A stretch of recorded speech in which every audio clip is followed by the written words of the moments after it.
ಮದುವೆ ಆದ ಸ್ವಲ್ಪ ಸಮಯಕ್ಕೆ ನನ್ನ ಗಂಡ ನನ್ನನ್ನು ಬಿಟ್ಟು ಹೊರಟು ಹೋದ. ನಾವಿಬ್ಬರು 6 ವರ್ಷಗಳ ಕಾಲ ಪ್ರೀತಿಸಿ ದೊಡ್ಡವರನ್ನು ಒಪ್ಪಿಸಿ ಮದುವೆ ಆಗುತ್ತಿದ್ದೆವು. ಅವನ ಫೋನ್ ಸ್ವಿಚ್ ಆಫ್ ಆಗಿದೆ. ಎಲ್ಲಿ ಹುಡುಕಿದರೂ ಅವನು ಸಿಕ್ಕಿಲ್ಲ. ಕೊನೆಗೆ ಅಪ್ಪ ಅಮ್ಮ ನನಗೆ 2 ವರ್ಷದ ನಂತರ ಇನ್ನೊಂದು ಹುಡುಗನ ಜೊತೆ ಮದುವೆ ಮಾಡಲು ಮಂಟಪವನ್ನು ರೆಡಿ ಮಾಡಿದರು. ಅಷ್ಟರಲ್ಲಿ ನನ್ನ ಮೊದಲ ಗಂಡ ಬಂದ.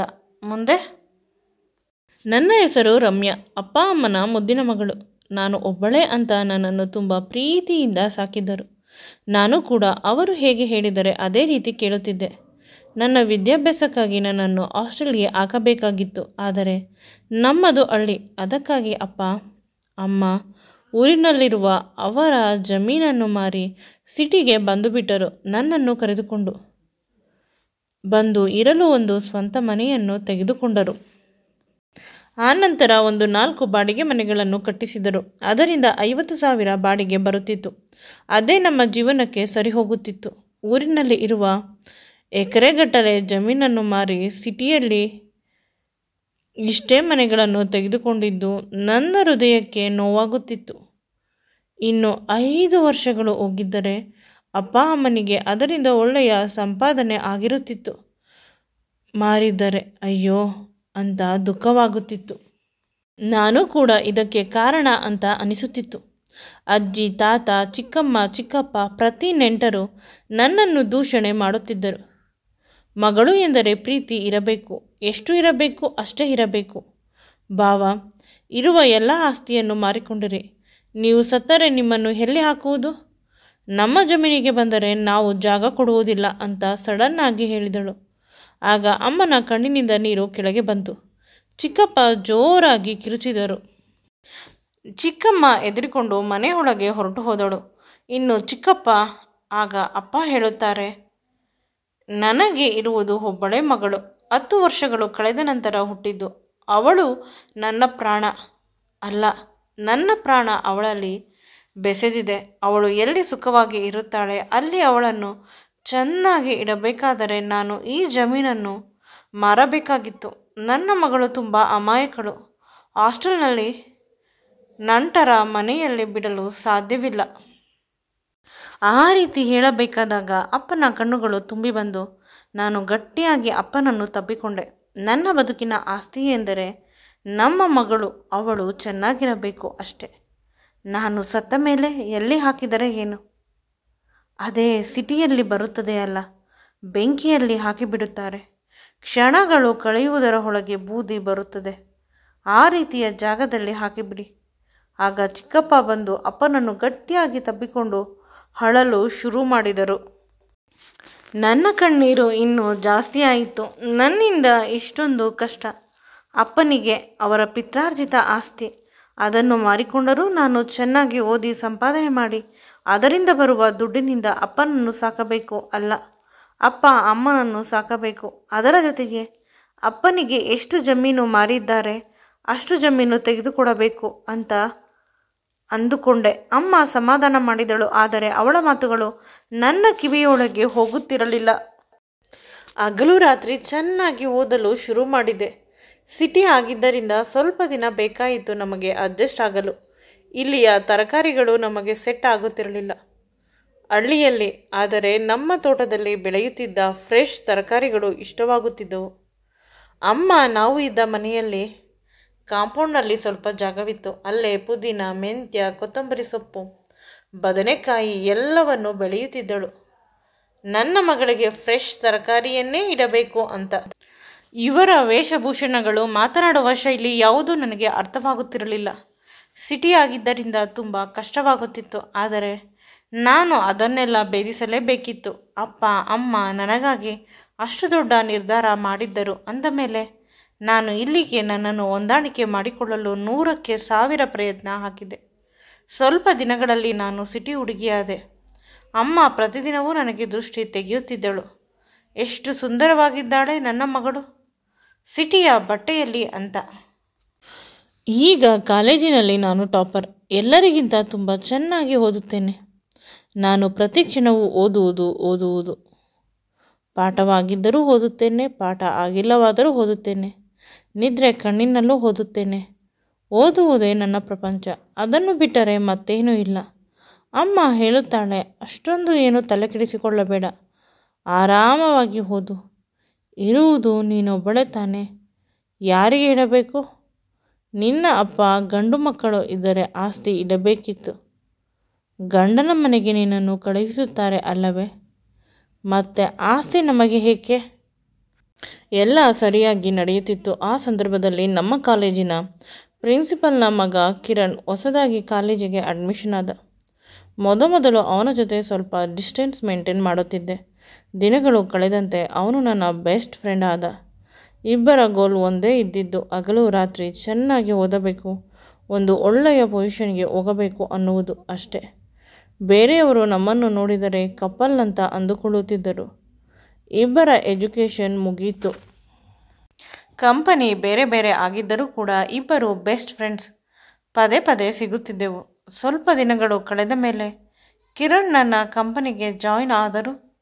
ಹೊಸದಾಗಿ ಮ್ಯಾನೇಜರ್ ಪೋಸ್ಟಿಗೆ ಅಪಾಯಿಂಟ್ ಆಗಿದ್ದೇನೆ ಅಂತ. ಈಗ ನಾವಿಬ್ಬರು ಇನ್ನೂ ಕ್ಲೋಸ್ ಆದೆವು. ಈ ಕ್ಲೋಸ್ನೆಸ್ ನಮ್ಮಿಬ್ಬರ ಮಧ್ಯೆ ಪ್ರೀತಿ ಚಿಗುರಲು ಸಹಾಯ ಮಾಡಿತು. ಒಬ್ಬರನ್ನೊಬ್ಬರು ಬಿಟ್ಟು ಇರಲು ಸಾಧ್ಯವಾಗದಷ್ಟು ಪ್ರೀತಿ ಶುರು ಮಾಡಿದೆವು. ಇಬ್ಬರು ಬೇರೆ ಬೇರೆ ಜಾತಿ. ಆ ಭಯ ಮನಸ್ಸಿನಲ್ಲಿ ಯಾವಾಗಲೂ ಇತ್ತು. ಮೊದಲು ಅಪ್ಪ ಅಮ್ಮ ಮನೆಯಲ್ಲಿ ಒಪ್ಪಿಲ್ಲ ಈ ಸಂಬಂಧಕ್ಕೆ.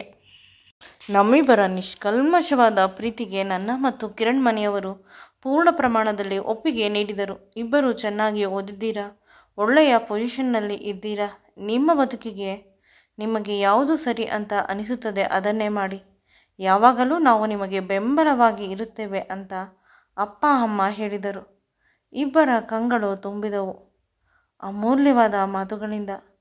ಎಂಗೇಜ್ಮೆಂಟ್ ಆದ ಮೇಲೆ ಇಬ್ಬರೂ ಕೂಡ ಇನ್ನೂ ಕ್ಲೋಸ್ ಆದೆವು. ಮೊದಲು ಕೈ ಹಿಡಿದುಕೊಳ್ಳುತ್ತಿದ್ದವರು ಈಗ ಪರಸ್ಪರ ತುಟಿಗಳಿಗೆ ಮುತ್ತು ಕೊಡುತ್ತೇವೆ, ಒಬ್ಬರನ್ನೊಬ್ಬರು ಗಟ್ಟಿಯಾಗಿ ತಬ್ಬಿಕೊಳ್ಳುತ್ತೇವೆ ಅಷ್ಟೇ. ಅದನ್ನು ಬಿಟ್ಟು ಮತ್ತೇನೂ ಇಲ್ಲ. ಮದುವೆಯ ಖರ್ಚನ್ನು ಕೂಡ ಅಪ್ಪ ಅಮ್ಮ ತೆಗೆದುಕೊಳ್ಳಲು ಇಬ್ಬರೂ ಬಿಡಲಿಲ್ಲ. ಹುಡುಗನ ಮನೆಯ ಖರ್ಚನ್ನು ಹುಡುಗ, ಹುಡುಗಿ ಮನೆಯ ಖರ್ಚನ್ನು ಹುಡುಗಿ, ಇಬ್ಬರೂ ಕೂಡ ಎಷ್ಟು ಖರ್ಚಾದರೂ ಪರಸ್ಪರ ಇಬ್ಬರು 50-50 ಕೊಡುವುದಾಗಿ ನಿರ್ಧಾರ ಮಾಡಿದ್ದು. ನಾವಿಬ್ಬರು 2 ವರ್ಷಗಳ ಕಾಲ ಸತತವಾಗಿ ಕೆಲಸಕ್ಕೆ ಹೋಗಿದ್ದರಿಂದ ನಮ್ಮಿಬ್ಬರ ಅಕೌಂಟ್ನಲ್ಲಿ ತುಂಬ ದುಡ್ಡಿತ್ತು. ಅದರಲ್ಲೂ ಕಿರಣ್ ಅಕೌಂಟ್ನಲ್ಲಿ ಸ್ವಲ್ಪ ಜಾಸ್ತಿಯೇ. ಮದುವೆ ಕೂಡ ತುಂಬ ಸುಂದರವಾಗಿ ಆಯಿತು. ನಾವಿಬ್ಬರು ಹೇಗೆ ಕನಸು ಕಟ್ಟಿಕೊಂಡಿದ್ದೆವೋ ಅದೇ ರೀತಿ ನಮ್ಮಿಬ್ಬರ ಮದುವೆ. ಆದರೆ ಮದುವೆ ಆದ ಸ್ವಲ್ಪ ಹೊತ್ತಿಗೆ ಮದುವೆ ಮಂಟಪದಿಂದ ಪ್ರೀತಿಯಿಂದ ನನ್ನನ್ನು ಮದುವೆ ಆಗಿದ್ದ, ಜೀವನ ಪರ್ಯಂತ ನಿನ್ನ ರಕ್ಷಣೆ ಮಾಡುತ್ತೇನೆ ಅಂತ ಹೇಳಿದ್ದ ಕಿರಣ್ ಕಾಣೆಯಾಗಿದ್ದ. ಅದನ್ನು ನೋಡಿ ಶಾಕ್ ಆಗಿ 2 ದಿನಗಳು ಬೇಕಾಗಿತ್ತು ನನಗೆ ಪ್ರಜ್ಞೆ ಬರಲು. ಕಿರಣ್ ನನ್ನನ್ನು ಬಿಟ್ಟು ಹೊರಟು ಹೋಗಿದ್ದಾನೆ ಅನ್ನುವ ವಿಷಯವನ್ನು ತಿಳಿದು.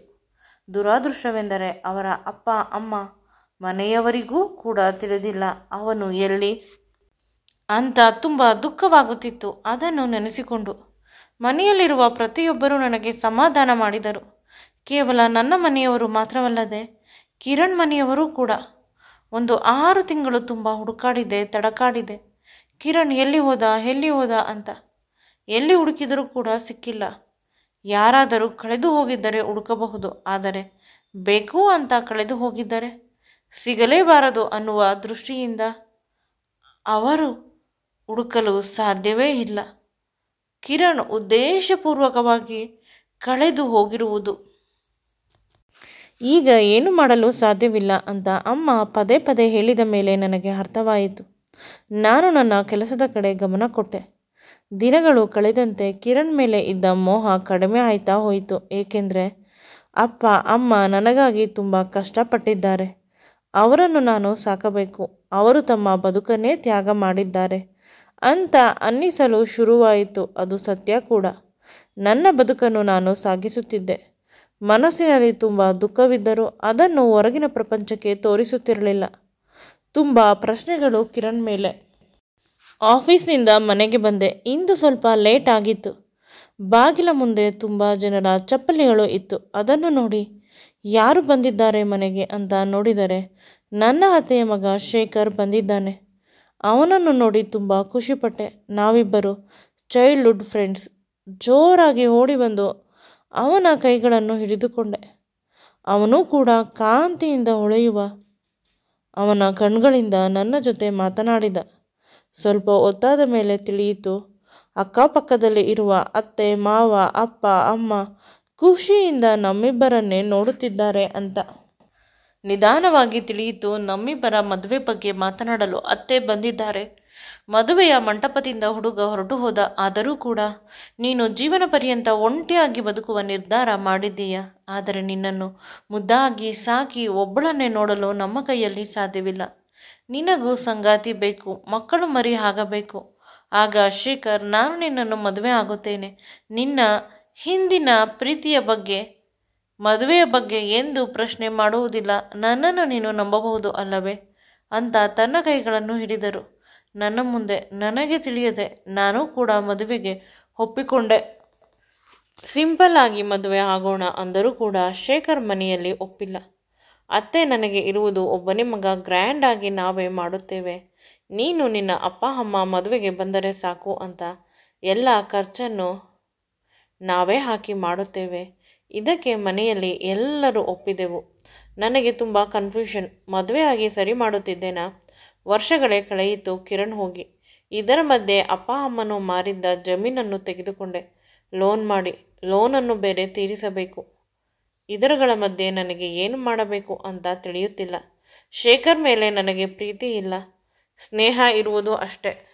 ಅಮ್ಮ ಹೇಳುತ್ತಿದ್ದಳು, ಶೇಖರ್ ತುಂಬ ಒಳ್ಳೆಯ ಹುಡುಗ. ನಿಧಾನವಾಗಿ ಆದರೂ ಅವನ ಮೇಲೆ ನಿನಗೆ ಪ್ರೀತಿ ಆಗುತ್ತದೆ. ಏಕೆಂದರೆ ಅವನು ನಿನ್ನನ್ನು ತುಂಬ ಪ್ರೀತಿ ಮಾಡುತ್ತಾನೆ. ನೀನು ಕಿರಣನ್ನು ತುಂಬ ಪ್ರೀತಿ ಮಾಡಿದ್ದೆ. ಅವನು ನಿನ್ನನ್ನು ಬಿಟ್ಟು ಹೊರಟು ಹೋದ. ಆದರೆ ಶೇಖರ್ ನಿನ್ನನ್ನು ಎಂದೂ ಬಿಟ್ಟು ಹೋಗುವುದಿಲ್ಲ. ಕಣ್ಣ ರೆಪ್ಪೆಯಂತೆ ಕಾಪಾಡುತ್ತಾನೆ. ಜಾಸ್ತಿ ಯೋಚಿಸಬೇಡ ಅಂತ ಮದುವೆಯ ಹಿಂದಿನ ದಿನ ರಾತ್ರಿ ಹೇಳಿದಳು. ನೆಮ್ಮದಿಯಾಗಿ ನಿದ್ರಿಸಿದೆ. ಅಮ್ಮ ಹೇಳಿದ್ದು ನಿಜ ಅಂತ ನನಗೂ ಕೂಡ ಅನಿಸಿತು. ಬೆಳಿಗ್ಗೆ ಎಚ್ಚರವಾದಾಗ ನನ್ನನ್ನು ಮದುಮಗಳಂತೆ ರೆಡಿ ಮಾಡಿದರು. ಇಂದು ನನ್ನ ಮದುವೆ 2ನೇ ಬಾರಿ. ಹೃದಯ ತುಂಬಿ ಬಂತು ಭಾರದಿಂದ. ನಾನು ಕೂಡ ತುಂಬ ಸುಂದರವಾಗಿ ಕಾಣುತ್ತಿದ್ದೇನೆ ಅಂತ ಎಲ್ಲರೂ ಹೇಳಿದರು. ಆದರೆ ನನ್ನ ಮನಸ್ಸಿನಲ್ಲಿ ಪದೇ ಪದೇ ಕಿರಣ್ ಮೇಲಿದ್ದ ಪ್ರೀತಿ ಮೋಹ ಎದ್ದು ನಿಲ್ಲುತ್ತಿತ್ತು. ಅವನನ್ನು ಮರೆತು ಹೇಗೆ ಮದುವೆ ಆಗುತ್ತಿದ್ದೀಯಾ ಅಂತ. ಶೇಖರ್ ನನಗೆ ತಾಳಿ ಕಟ್ಟಬೇಕು, ಅದನ್ನು ಎದುರಿಸುವ ಶಕ್ತಿ ಇರಲಿಲ್ಲ. ಕಿರಣ್ ಮದುವೆ ಆಗಿದ್ದಾಗ ಅದನ್ನು ತುಂಬ ಖುಷಿಯಿಂದ ಸ್ವೀಕರಿಸಿದ್ದೆ. ಆಗ ಜೋರಾಗಿ ಎಲ್ಲರೂ ಕಿರುಚಿದರು. ಕಣ್ಣು ತೆಗೆದು ನೋಡಿದಾಗ ನನ್ನ ಎದುರುಗಡೆ ನಿಂತಿರುವ ಮನುಷ್ಯ ನಿಜವಾಗಲೂ ನಿಂತಿದ್ದಾನಾ ಅಥವಾ ನನ್ನ ಭ್ರಮೆಯ ಅಂತ ಅಂದುಕೊಂಡೆ. ನನ್ನ ಪ್ರೀತಿಯ ಕಿರಣ್ ನನ್ನನ್ನು ಬಿಟ್ಟು ಹೋಗಿದ್ದವನು ನೀನು ಬೇಡ ಅಂತ. ಅವನು ನನ್ನ ಮದುವೆಯ ಮಂಟಪದಲ್ಲಿ ನಿಂತಿದ್ದಾನೆ. ಅಯ್ಯೋ! ಶೇಖರ್ ಶಾಕ್ ಆಗಿ ಭಯದಿಂದ ಅವನನ್ನೇ ನೋಡುತ್ತಿದ್ದಾನೆ. ನನಗೆ ತಿಳಿಯದೆ ನಾನು ಎದ್ದು ಅವನ ಬಳಿ ಹೋದೆ. ಅವನು ಅಳುತ್ತಾ ನನ್ನನ್ನು ನೋಡುತ್ತಿದ್ದಾನೆ. ನನ್ನನ್ನು ಬಿಟ್ಟು ನೀನು ಹೇಗೆ ಮದುವೆ ಆಗುತ್ತಿದ್ದೀಯಾ? ನನಗಾಗಿ ಇನ್ನೂ ಕಾಯಬಹುದಿತ್ತು ಅಲ್ಲವೇ? ಇಷ್ಟು ಬೇಗ ನನ್ನನ್ನು ಮರೆತಿರುವೆಯಾ ಅಂತ ಅಳುತ್ತಾ ನನ್ನ ಕೆಳಗಡೆ ಕುಳಿತ. ನನ್ನ ಕಣ್ಣುಗಳು ಏನಾಯಿತು ಅಂತ ಅವನನ್ನು ಪ್ರಶ್ನಿಸುತ್ತಿದ್ದೆವು. ಆಗ ಅವನು ಪಾಕೆಟ್ನಲ್ಲಿ ಇದ್ದ ಯಾವುದೋ ರಿಪೋರ್ಟನ್ನು ತೋರಿಸಿದ. ಅದನ್ನು ನೋಡಿ ಬೆಚ್ಚಿದೆ. ಮೊದಲು ಇದ್ದ ರಿಪೋರ್ಟ್ನಲ್ಲಿ ಫಸ್ಟ್ ಸ್ಟೇಜ್ ಅಬ್ಡಾಮಿನಲ್ ಕ್ಯಾನ್ಸರ್ ಇತ್ತು. 2ನೇ ರಿಪೋರ್ಟ್ನಲ್ಲಿ ಅದು ಕ್ಯೂರ್ ಆಗಿದೆ. ಅಂದರೆ 1 ವರ್ಷಗಳ ಕಾಲ ಟ್ರೀಟ್ಮೆಂಟ್ನಲ್ಲಿ ಕಿರಣ್ ಇದ್ದಿದ್ದು. ಇದು ನನಗೆ ಹೇಳಬಹುದಿತ್ತಲ್ಲವೇ ಅಂತ ನಾನು ಪ್ರಶ್ನಿಸಿದೆ. ಅದಕ್ಕೆ ಅವನು, ಅಕಸ್ಮಾತ್ ನನಗೆ ಏನಾದರೂ ತೊಂದರೆ ಆದರೆ ಅಂತ ನಿನ್ನನ್ನು ಆ ಕಷ್ಟದಲ್ಲಿ ಸಿಲುಕಿಸಲು ಇಷ್ಟವಿರಲಿಲ್ಲ. ಅಷ್ಟೇ ಏಕೆ, ನನ್ನ ಮನೆಯಲ್ಲಿ ಕೂಡ ಯಾರಿಗೂ ತಿಳಿದಿಲ್ಲ. ನನ್ನ ಗೆಳೆಯ ಕೃಷ್ಣ ಇದಕ್ಕೆ ಸಹಾಯ ಮಾಡಿದ. ಇಂದು ನಿನಗೆ ಎಲ್ಲ ವಿಷಯವನ್ನು ಹೇಳಿ ನಾವಿಬ್ಬರು ಒಂದಾಗಿ ಬದುಕೋಣ ಅಂತ ನಿನ್ನ ಮನೆ ಹತ್ತಿರ ಹೋಗಿದ್ದೆ. ಅಲ್ಲಿ ತಿಳಿಯಿತು ನೀನು ಮದುವೆ ಆಗುತ್ತಿದ್ದೀಯಾ ಅಂತ. ನಿಜವಾಗಲೂ ನನ್ನ ಮೇಲಿದ್ದ ನಿನ್ನ ಪ್ರೀತಿಯನ್ನು ಮರೆತು ಬಿಟ್ಟಿದ್ದೀಯಾ ಅಂತ ಕೇಳಿದ. ಆಗ ನನಗೆ ಏನು ಮಾತನಾಡಬೇಕು ಅಂತ ತಿಳಿಯುತ್ತಿಲ್ಲ. ಮಂಟಪದಲ್ಲಿ ಇದ್ದ ಶೇಖರ್ ನೆನಪಾದ. ಅವನ ಬಳಿ ಹೋದೆ. ಅವನು ಜೋರಾಗಿ ನಗಲು ಶುರು ಮಾಡಿದ. ನಿಮ್ಮ ಪ್ರೀತಿ ಪರಿಶುದ್ಧವಾಗಿತ್ತು, ಅದಕ್ಕೆ ಇನ್ನೂ ತಾಳಿ ಕಟ್ಟಿಲ್ಲ. ಅಷ್ಟರಲ್ಲಿ ಕಿರಣ್ ಬಂದ.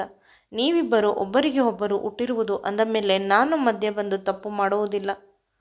ಅಂತ ಕಿರಣನ್ನು ಕರೆದುಕೊಂಡು ಹೋಗಿ ಮದುವೆ ಹುಡುಗನ ರೀತಿ ರೆಡಿಯಾಗಿ ಕರೆದುಕೊಂಡು ಬಂದ.